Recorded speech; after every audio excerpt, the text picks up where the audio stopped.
And so, there existed in Menlo Park this homebrew computer club that started up in 1975.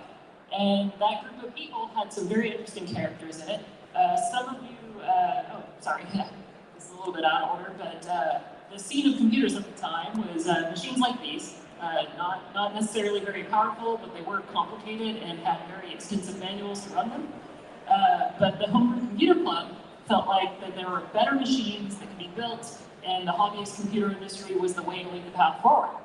And some of those people you might recognize. Some of you are younger in the audience and you might not. You might recognize their names.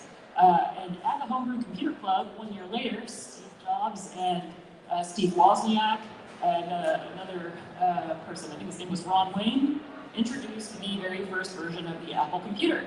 It was a very rudimentary computer, but it was one of the very first personal computers that was started to become mass-produced.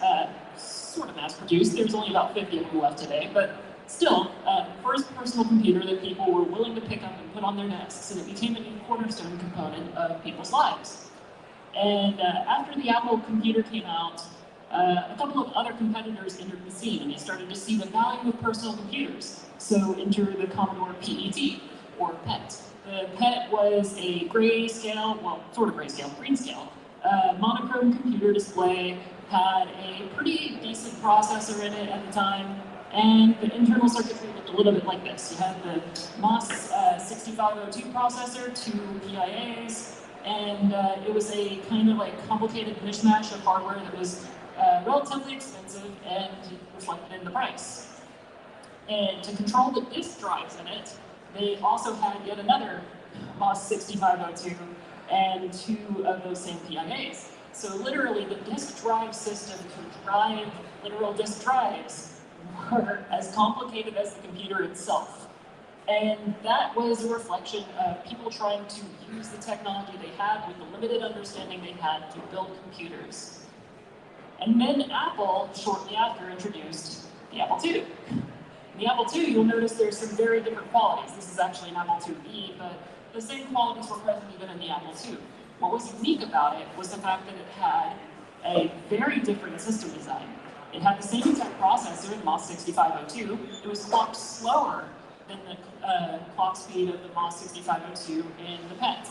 But what was interesting about their approach to doing this is they made these choices and design decisions because it was actually harmonic with the design of the computer. And so by consequence, when Woz was faced with building disk drives for the Apple II, he realized you didn't need all that complicated technology. You could just actually time things in really well with the hardware. And so they built a much cheaper disk controller that offered greater speed, performance, and disk capacity. The other thing that Apple II brought to the scene that was different is they leveraged that timing of that processor, that unique timing, that clock speed that was chosen, to do modulations of the frequencies that were emitted on screen so that it could be one of the first personal computers that had color. And it's these types of effects, these design choices made, where Woz played the hardware like a Stradivarius, and it created something beautiful and new for personal computers. Shortly after that, IBM made a personal statement about whether or not they would get into personal computers, saying they were too small to do serious computing and therefore unimportant to our business. And I think we all know how that turned out, but IBM also realized how that turned out. So in 1981, they introduced a personal computer that was also monochrome. And then by 1984, Apple took it a step farther by introducing full-blown graphical user interfaces and the introduction of the mouse in the Macintosh. And that truly set the, what was previously kind of a hobbyist scene and then slowly growing out into an emergent industry to a world-changing event. The personal computer was now something that everybody had. And the entire time, the core philosophy was just do more with less. So let's fast forward a little bit. In 2001, this is, currently called the Mets.Net mailing list, but if you're a true OG in the crypto scene, or the cypherpunk scene as it was more known at the time, this was Wasabi Systems. What were the types of discourse that was happening? And that discourse was around emergent technologies in cryptography, the idea of self-sovereign identities, which we're now starting to finally see, digital cash ideas like David Chong's DigiCash, later eCash. And that type of idea, that type of scene that was emerging was on this notion of using cryptography to make new things that made people empowered to take control of their own lives, their own identities, their own assets. And of course, later on that same mailing list in 2008, we ended up seeing a white paper that without that, nobody would be here today. So when I think about these things, oh, okay, it's gonna render weird. When I think about these things, you can see like a system design diagram of how the blockchain plays out with Bitcoin. You have basically this construct of Merkle trees, transactions that are put into blocks. They line up into a hierarchy of block headers that feed into one another, creating the blockchain. At the time, Satoshi actually called it a time chain, but nobody remembers that anymore, so blockchain is the ultimate term that won out. But when you try to think about this as a system, you have to think about it in terms of parallels of raw specifications. And if you were to try to map what is the attributes of Bitcoin as a system, you would map it in terms of the transactions it executes. People might take pause with that because the transactions are script-based and there are multiple operations they can take. But generally speaking, other than ordinals, which is just spam transactions, sorry, hot take. Besides those, they all have roughly about the same size, minus inputs, outputs, and it gives you about roughly a clock speed of 7 hertz, or 7 transactions per second. The CPU was essentially a stack-based, fourth-string style language, had no loops, was not Turing complete. The RAM is effectively the entire global state of the system, and in order to leverage that RAM, you had to have the entire full history of the blockchain in order to make sense out of it all, which is roughly half a terabyte in size at this time. So now let's talk about Ethereum. This is where this talk is going to make a few people angry. So, when you look at Ethereum's design, obviously more complicated. You have 3 base trees that you have to deal with, the transaction trees, you have the receipts trees, you have the world state tree, and then from the world states you have the addresses, which have the balances and all the other associated aspects like code, and then from those addresses you have additional Merkle Patricia trees that contain the actual stored root data of all of those particular addresses. And that flows up into a much more complicated block header with a much more complicated consensus algorithm, even in the proof of work era. Now, in terms of systems, what does that look like? So when we talk about ETH1, you can think about it in the way that they upgraded gas over time, like the maximum amount of gas per block. And because the opcodes actually did matter in this case, you can think of it, I'm averaging, yes, somebody can call me out on this, this is not a perfect parallel, but roughly 4 gas per opcode, about 3 million gas to begin with. So 3 million gas, 4 gas average per opcode over a 12-second block, roughly 62.5 kilohertz in clock speed. Upgrading up in the gas to 8 million brought you 167, 12.5, 250, and then finally where we are today with 30 million gas, roughly 650 kilohertz. But when we talk about the CPU, it is actually now a Turing complete state. You have instructions that are stack-based, you have an EVM bytecode that is our running virtual machine, basically the actual CPU ISA, and that's definitely a big step up. But RAM, you get back into the same problem. You have to think of it as like a durable RAM bus, and from that you still need full history. And so that's roughly 1 terabyte in size at this time, and growing. So let's move into ETH2's design. ETH2's design adds a greater degree of complication. Now you have execution separated from consensus. We moved away from proof of work, which a lot of people would like to say is burning the earth, to proof of stake, which is just making rich people richer. There's my second hot take of this talk. And from there, you have significantly more things that you have to keep track of. And from the Denkun update, you finally get things like KZG proofs. But this right here is the most interesting element in terms of transition of crypto into something that is becoming something new. But let's talk about the raw specs first. In terms of parallels, in 30 million gas, 650 kilohertz, same EVM, RAM still need full history, but that introduction of those KZG proofs creates a separate distinction for data availability, so you can think of it kind of like a hard drive. And in terms of the raw capacity of what the network is allowed to hold for the 18-day retention of 6 times 4096 times 32 byte sectors, you end up with roughly about 100 gigs of data that gets stored and has to be either copied out elsewhere to data availability providers or whatever you have. Let's talk about Solana real quick. There's like probably, how many use Solana, by the way? Not bad. Okay. I'm actually happy to see that.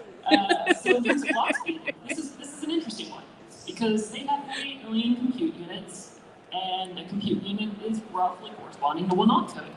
And at 450 milliseconds per block, that comes out to a clock speed of about 106 megahertz, which is nice in comparison when that data is not down. And the CPU, again, single instruction, event-based. This time the format is eBPF. It is technically Turing complete. There's an asterisk for a reason. The pruned history is ultimately the state that these machines have to hold, which is why these validators are very beefy on top of the fact that their consensus algorithm requires doing a lot of hashes really fast. That's about 100 gigs of pruned history. But if you want to talk about that same separation of data availability, like if you wanted to validate the entire history of Solana, that's about 200 terabytes of data.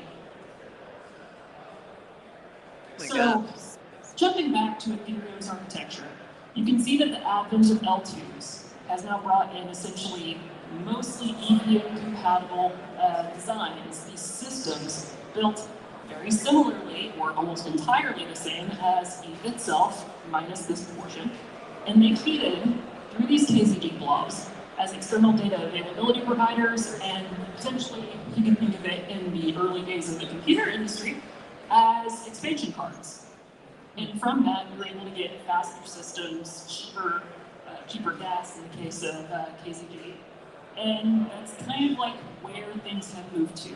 But there's something about this image that stands out to me.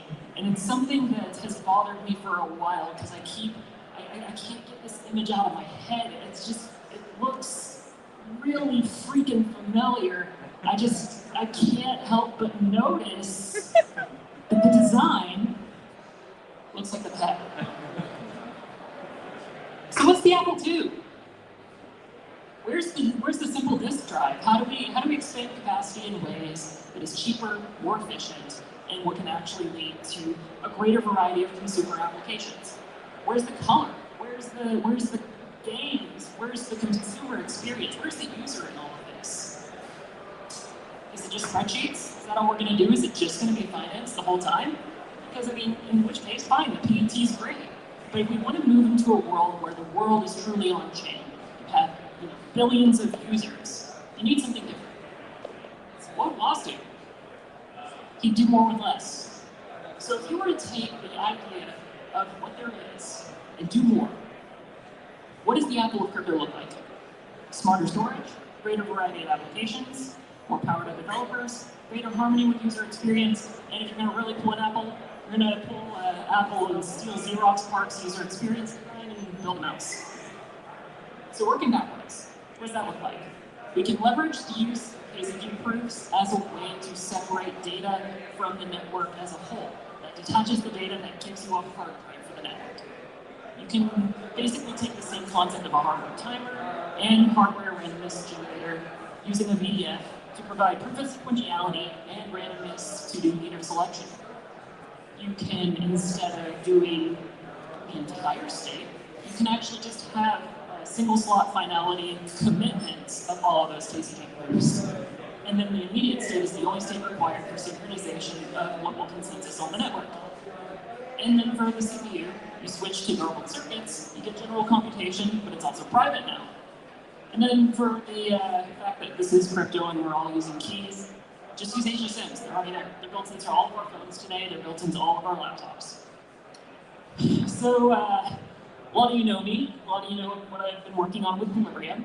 But that's essentially what I've designed. On the left-hand side is that very simple consensus using the VDF for sequentiality, for leader selection, and for organizing just that small subset of proofs of the 19 kilobytes of data.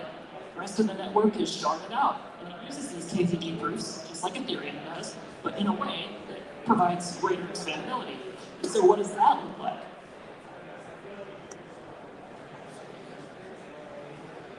So in terms of raw specs, what that gets you is a max clock speed of roughly 54 megahertz. Less than Solana, but less concerns about beta being down.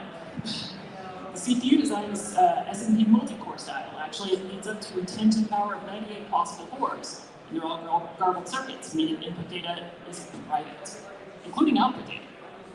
The RAM, roughly 19K global, and then each core shard only needs to maintain up to a gigabyte a day.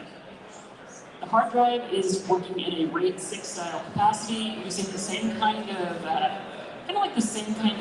parity that hard drives use for RAID striping, and it enables a significantly greater amount of data to be held. So with less, you can achieve a hell of a lot more. And what does that unlock for us? Cheap storage on par or lower cost than S3, signal level privacy in every single facet of the network, no user-driven key management, it's all on their phones, it's all on their hardware, there's no wallet anymore. Extreme censorship resistance, there is no centralized sequencers to worry about, and it enables truly serverless applications to exist. And some of you already saw an example of some of that tech in action. If you played the Doom in a Frame demo, you were actually playing with Q's metadata. So, it leads to an environment where an entirely new decentralized cloud can emerge. And you're all going to get to see that tomorrow at FarHack. In the onboarding process, instead of using a wallet, you just create a passkey. You just use Touch ID. You get a passkey, you get an account, and you can start building. So, big thanks to all the other sponsors of the event at FarHack, and I hope to see you all there and get building. But my concluding statement is to think about the future of crypto is that Bitcoin inverted finance, but we don't have to just keep it on finance. The future of crypto inverts the entirety of the computer and everything that can flow from that. Thank you. Wow. Nice. Love that. I have no idea how much time we have left. Very few. The next talk is at 12:15 What time is it downstairs. right now? 12:05. You got like 5 minutes. Okay. Say, right? Any questions? Maybe 7. I'm very hard of hearing. This is kind of a meta question that you feel free to ignore, but I've seen you cast about like token warrants and VCs, and I'm curious how you think about financing this. That's a spicy question. Okay, let me try and be kind here because there's three different tier 1, tier 2 VCs that are actually at this event that have rejected me because of no token warrants, and some of them were sponsors of this event. One in particular even went as far as to say they won't invest because of no token warrants, and then asked me how to run nodes. That was a bit of a rough move. Funding it, however, is not as hard as you think. The reason I say that is because with tools that you build that are easy to use, easy to adopt, and have clear economic models that already exist. With Amazon, you have S3, you have S2S. These are tools that build on top of their infrastructure. Q is the infrastructure. Q console is the AWS console. And so from that, we actually have a path to revenue without even directly interacting with the token itself.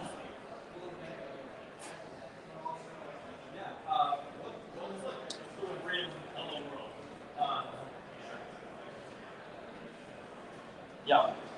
What's like a equilibrium hello world? Like if someone wants to dive in and try something with it, what's the best way to do that? Tomorrow at FarHack, check out the Q console. In the meantime, go to equilibrium.com. There's a lab section, and you can actually see interactive garbled circuits that get compiled on the fly. So you have Yao's hidden millionaires problem, which is the first example and like the easiest garbled circuit in the world to prove. But we have it all the way out to the token application as well.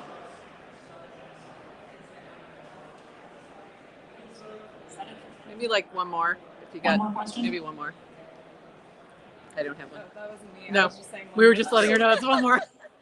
I'm too dumb for questions in this. For us, That's smooth brains in the audience, can you explain what a garbled circuit is? Garbled that's circuit's where I'm at. actually not that hard. You basically take, do you know what a logical truth table is? No. Okay. All right. So what you you have an understanding of prepositional logic. We all do in the context of how we talk about things, like if this then this, or if this is true and this is true, then therefore the statement is true. If this is true and this is false, then the statement is false because they can't be both. A garbled circuit takes that truth table, that literal logical circuit, like the circuit itself, and turns it into an encrypted format that allows different parties to put in inputs at different times, sometimes 2, sometimes 4, and the end result is a evaluation that can be encrypted, in our case it is, or is a decrypted output, like Yao's Hidden Millionaires, where you're just simply trying to prove who has more money without revealing how much money you have. Thanks, thank you. All right. I guess that's it. So, thank you, everybody. Thanks, Kathy.